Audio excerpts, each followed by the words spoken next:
This is Reverend Don Lewis coming to you from the beautiful metaverse, and more specifically from beautiful Danville, Illinois, homeland of the Corellian tradition. And I hope that you're having a lovely day. This is Midday with Reverend Don. And if you regularly follow Midday with Reverend Don, you will know that we can communicate directly if you type your questions or comments directly onto whatever platform you're watching this on. They'll appear here in my chat room, and we can have a lovely conversation. And hopefully you are having a lovely Tuesday. I am having a lovely Tuesday. And our our topic for today is how to deal with difficult relatives during the holidays, and by extension at any time. And many people find, especially at holiday gatherings, that lifestyle differences with relatives can cause concern. Um, In the pagan community, these are often differences over religion, sometimes differences over lifestyle, sexual orientation, etc. And sometimes they can be quite uncomfortable. Um, Other times, it's not even anything that extreme. It's just some people don't like to get along. And how do you deal with that? And there are a couple of different things to say about that. Hopefully, some people will have some commentary of their own. But if you ask me, which I guess you're doing since you're here. If you ask me, the question is why should you deal with it at all? Um, if you know you're going to end up arguing with someone, why would you be associating with them? I would say keep your interactions to a minimum. Um, and if you want to see other people who are there but not them, maybe arrange another occasion to see those people. Hello to Janet in the chat room. I'm not a great believer in letting yourself be abused. And I've certainly watched people do that. Go to places where they know that someone, maybe a relative, someone else, is going to behave badly and then wonder what happened. If you know it's coming, my advice is to avoid it. But I also am a great believer in the idea that you pick your battles. So maybe you do have a reason that you want to be there, even though there's going to be some unpleasantness. Well, that's a choice you can make. But having made it, then you must accept the result of it, which is that there will be some unpleasantness. Um, I know that there are people. I have always come from a philosophy that family is vitally important. I came from a family that was extremely close knit. I still consider family considerations topmost in um, in most of my considerations, but I also have pointed out, my family were completely capable of throwing someone out, at least temporarily, if they were having if they were not behaving properly. Um, they certainly would cut off relationships with someone who was not behaving well. And I sometimes talk about my uncle. My uncle had a period of time where he really was not on speaking terms with other members of the family. It's one of the reasons you don't hear more about him. They later forgave him and brought him back into the bosom of the family. But interestingly, he never forgave himself for the period of problems because I would assume in part he didn't get out of it what he hoped to get from it. And maybe also he realized the relationships were more important than other things he may have been going for. And maybe also there had been some external um, cause. And hello to Mary in the chat room. But yeah, I do not come from the point of view that you must deal with someone who's not going to deal well with you. Um, I do come from the pick your battles point of view, which means you always have to ask yourself, what is it you really wish to get? Um, is there really a need to deal with someone who's being unpleasant? Sometimes there is. And then you just have to deal with it. But having made that decision, you must remember you chose your battle and you must focus on the outcome you've chosen. from the situation. Say, for example, your goal in going to a family gathering where you know you're not going to get along with most people is to see the elderly grandmother who isn't going to live much longer. Um, I can understand why you might choose to do that, but then you have to accept what you already know, which is that many of these others you won't get along with. Like I say, I think it would be better to see if you couldn't just arrange a separate lunch with the person you do want to see or the people you want to see. But that's not always possible. Mary says, I'm at the point where if it doesn't serve my higher purpose, I'm not part of that. That's exactly what I'm saying. Um, I know that I've heard some people criticize certain religious movements who say that if someone is toxic, you should cease dealing with them on the premise that, family is everything. Well, yeah, if family is toxic, I think that yes, you should cut off relations with them or at least limit them. Hello to Calvin in the chat room. And similarly, you must not be toxic yourself. You need to remember that that you must also pay attention to your own behavior and make sure that you are being the person you're hoping they will be. But yeah, there are some people out there who will not come around and behave decently for anything. And you should not be dealing with them, in my opinion. I once had a person ask this question on my vlog. I'm trying to remember the exact circumstances. I believe there had been um, a death and in-laws involved. But anyway, it was all over the fact that the person was pagan, the family were not, and they couldn't get past that. And my response was, well, what do you need them for? Um, I mean, if they're not going to treat you decently, don't deal with them. Hello to Lepus Felix in the chat room. Mary says, yes, blood does not mean that you have to suffer. No, it doesn't. Many people in the pagan community can tell you that their family are the people they've chosen, not necessarily the people that they're biologically related to. Now, I will also tell you that, I came from a very positive family. We were very close knit when I was growing up. I think back on holiday dinners that we had. I don't remember anyone ever having any problem with any other family member um, during those years. But I hear a lot of other people who do. And if it's going to be an unpleasant experience, why on earth are you going? You don't want to be written out of the will. Is the will worth that much? Um, it. I think you have to really ask yourself where your priorities lie, and also depending if it's only you, or are there also children who are going to be exposed to toxicity? Do you want that in your life? Do you want it in their lives? And I think you'd be better off having your own little dinner with no toxicity and avoiding the problem. And if the relatives say, "Why didn't you come?" Well, you say, "Well, we're going to have this argument and this argument and this argument, and I'm not interested in having any arguments." That would be that would be my advice. I know not everyone likes that advice, but my question is, why not?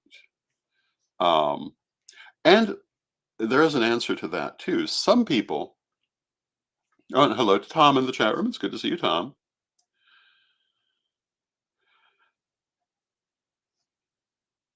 Some people have a codependent relationship with that toxicity. And if you have that going on, you need to really look at that. You may need to do some shadow work, some soul retrieval.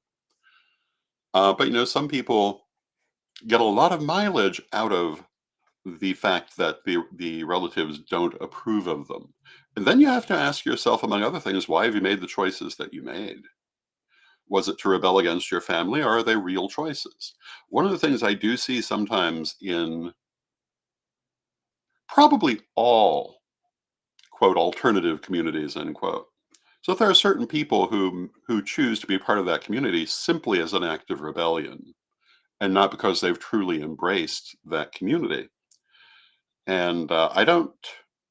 That might be a good reason to come in, but it's something you need to deal with if that's the only motivation. Um,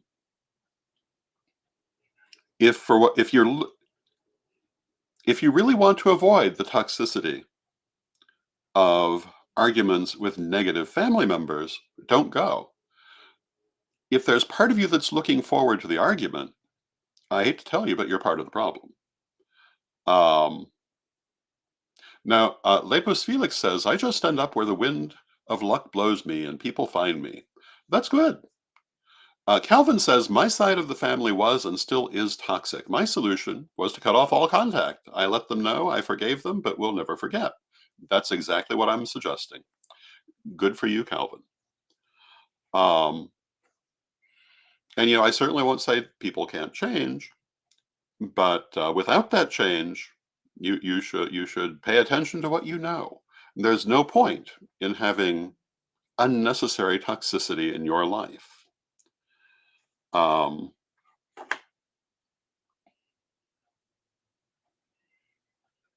Now, I do realize it's not as simple as I'm making it sound. Um, and it's also difficult depending on how much interaction we're talking about. But if we're just talking about seeing people a couple of times a year at a family dinner, cutting off that toxicity really isn't that hard. Um, but every now and then I read these articles on the internet about people who have terrible relations with their family, their in-laws, etc.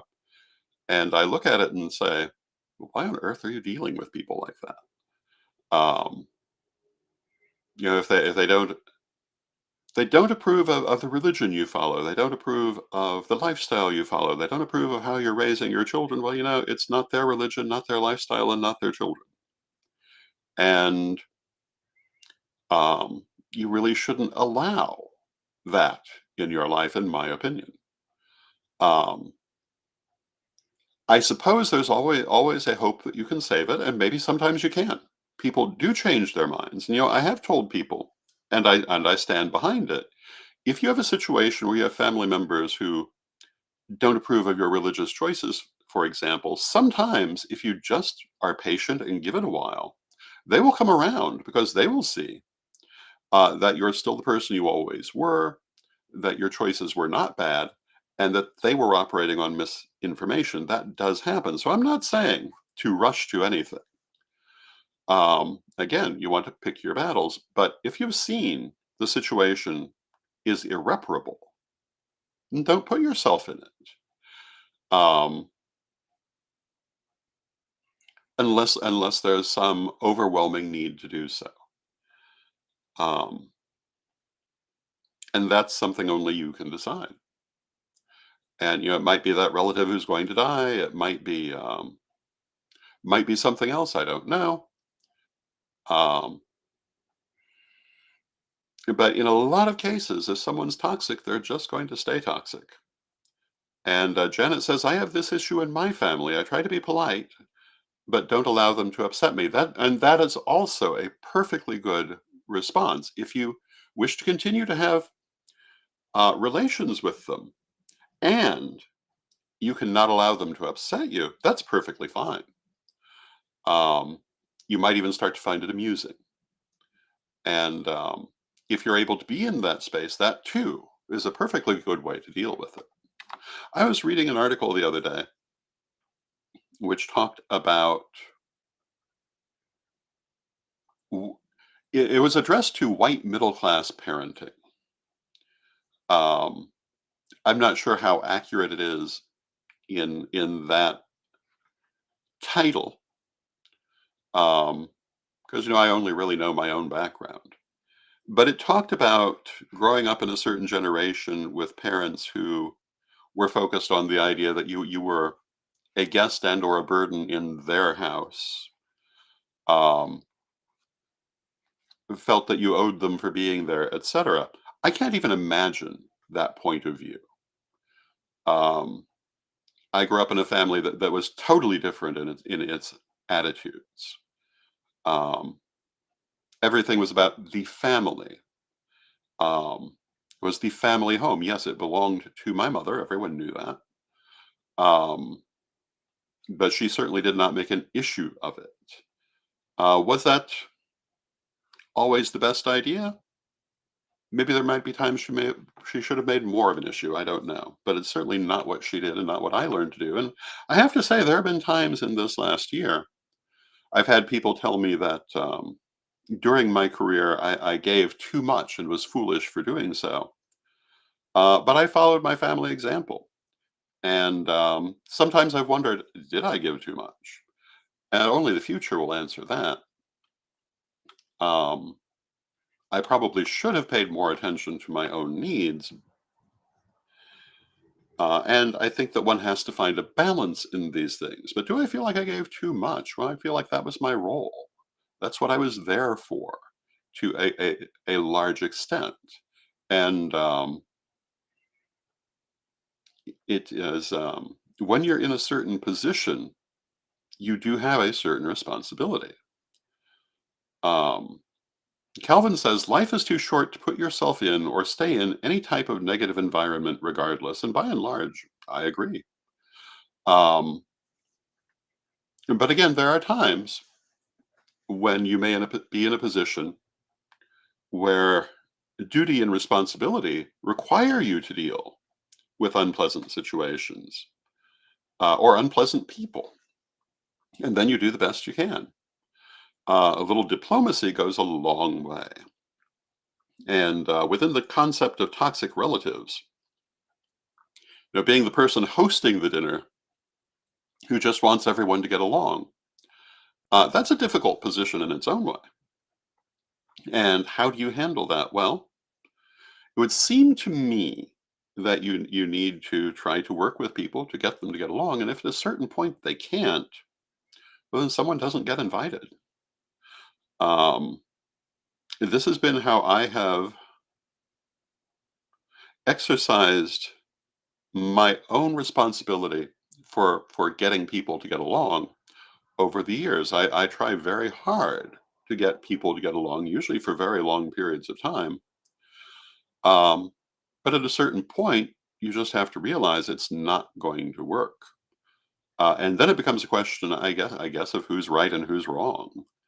Um, and when we're talking about familial issues, that can be a hard question.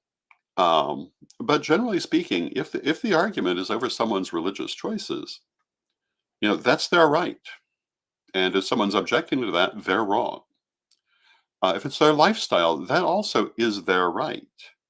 If someone's objecting, they're wrong. Um, and if you're the person hosting the dinner, you really need to consider that too. And if it is a toxic familial situation, maybe you also need to look at your own aspect in that situation. Um, I know for myself, going forward in the world, having a very large family, um, how to help people get along is something that, as I always have, I still looking at.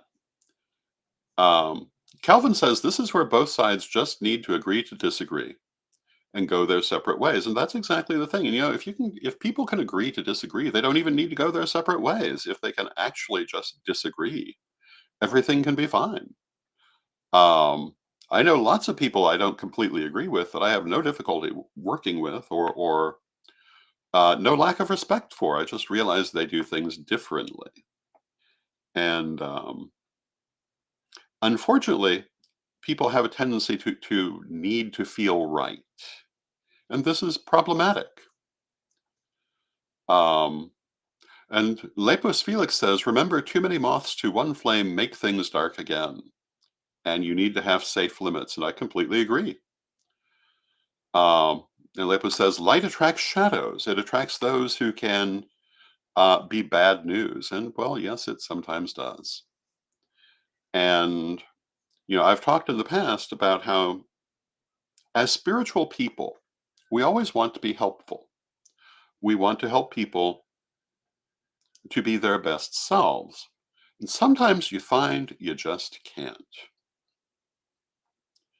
Um, I think it's Caroline Myss who wrote years ago that you should try to help people 3 times. The first time, give them your best help, and see what happens.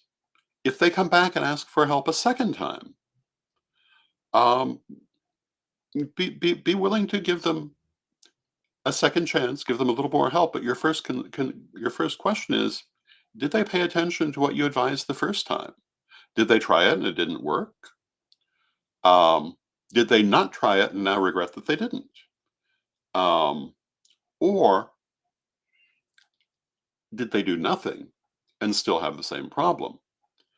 And if they come back a third time with the same situation, that should probably be the last time, because by the third time, it's likely an irreparable situation.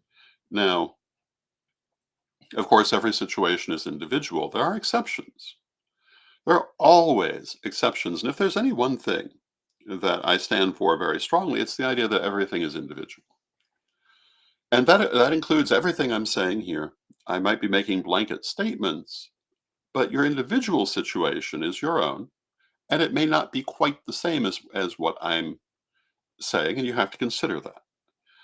Um, it's very rare that a single piece of advice is going to address every variation of a situation. Um,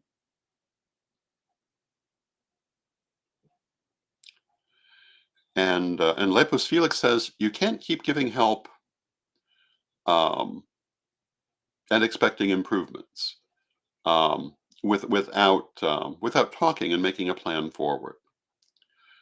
And there's a point where that's absolutely true.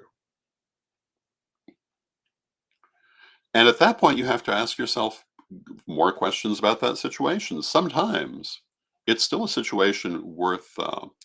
Sometimes the thing is that often your situations are mixed. Everything I'm saying in this program is mostly addressed toward unmixed situations. It's the mixtures that make them complex. If the person who is constantly needing help is also offering a great deal, well, then you got a mixed situation, and the question becomes: is what they're offering worth the difficulty of dealing with them? And sometimes it is, and sometimes it's not. If going to that toxic family dinner also provides positive support, and that outnumbers or outweighs the toxicity, well, then you might want to go.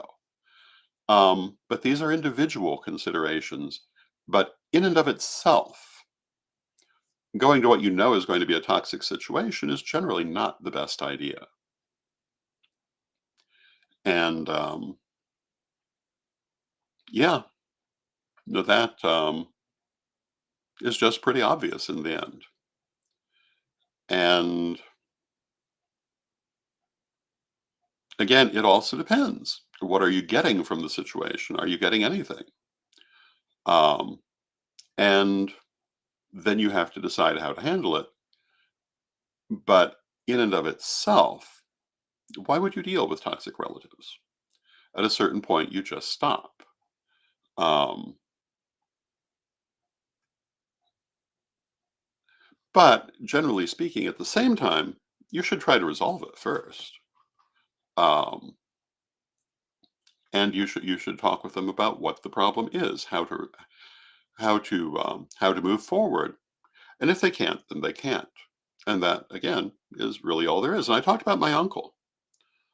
For years, my mother and my grandmother cut off all contact with him because of certain actions he had taken. Later, they forgave him, brought him back into the family, and that was because there had been changes. He was not in the same position. He was not behaving the same way. Certain influences around him had changed. And after that, they had no real further problem with him. So, I mean, things can change, people can change, they can find ways to move forward. I'm certainly not saying that's not the case, but if they're not doing that, well, you have to look at that. I remember a woman years ago, lovely person, enjoyed her company. Um, she was connected with Holy City Temple in Chicago, but although she was a lovely person, she was in constant need of assistance. And everyone was trying to assist her, and everything backfired. Um, and often for reasons that were easily avoidable. For example, help getting an apartment. The apartment ended up catching on fire because she hung dried plants over a lit candle. Not exactly beyond the ability to see. Someone got her a job. She took her giant dog with her to work every day after being asked not to, and wondered why she was fired. One thing after another, and ultimately, nobody was willing to give any further help because it was obvious she was sabotaging every attempt. Um, Obviously, not consciously, but attempts at spiritual counseling, attempts at soul retrieval, etc., were not enough to resolve the situation, and ultimately, people just had to cut off communication, which nobody liked doing. Um, but um, but ultimately, sometimes it's the only thing you can really do. So those are my thoughts on toxic relatives and toxic situations. Um, and the first and most important part is pick your fights. Are you getting enough to make it worthwhile? If you're not, why are you doing it? And this goes back to what I was saying the other day about Lady Crystal. And years and years and years ago, probably 40 years ago, um, we had a situation. There was a problem with the telephone. This is back in the days before evolution, when telephones still had tails and plugged into the wall. And for whatever reason, it wasn't working. The bill was paid. There was no need for it not to be working, but it wasn't working. And so we tried to do magic to well, first we talked about what to do, and the issue of doing energy healing on the phone was brought up. And Lady Crystal's response to the idea is, yes, that's absolutely. Well, I think she was the one who suggested it, and she brought up the Bear Tribe, who she had studied with at one point, or at least whose work she was highly familiar with. And they had a saying that if it doesn't grow corn, don't do it. Meaning that there's no point in doing something that you don't expect to have an effect. The effect can be any of many things. Sometimes simply maintaining an important tradition can be enough of an effect, but there must be an effect. Why are you doing energy work if you don't think it's going to do any good? So we did energy work on the phone, and presently it started to work again. Um, I certainly always remembered that lesson. Um, and Calvin says, why walk into a situation knowing that it's going to turn nasty? Well, this is true. Um, Calvin says, in my case, I just do not associate myself with folks such as this. And yeah, sometimes that is the only acceptable choice. So that concludes today's comments on toxic relatives, and I would like to take a moment to remind you of my Patreon at revdonlewis.com. If you like my work, if you would like to support my work, you can do so there. We have a number of things that we offer there, including the photo of the day, which is most days. We have the weekly chat room. We have a couple of other things that come out. You can find them all at revdonlewis.com. All of our books at Corellian.com. And also, if you are looking for a reading, I am available, and you can set up a reading either through instant message or by email at donlewishp@aol.com. And with all of that, I hope you have a lovely day. I'll see you again tomorrow. I love talking with you this way. I hope that you're enjoying talking with me this way. And let us close with our prayer, as we always do. Divine Mother Goddess, Divine Father God, beloved ancestors, we thank you for all that you do for us in our lives, and we ask you to help us to choose our battles, to see the things that have the most importance to us, and to pursue those things, and to remove from our lives those things that are negative. Beloved Mother Goddess, beloved Father God, beloved ancestors, we thank you with great love and with respect. And we pray that you will always be with us, and knowing you are always with us. But from respect, we thank you for your presence. May you be blessed now and always.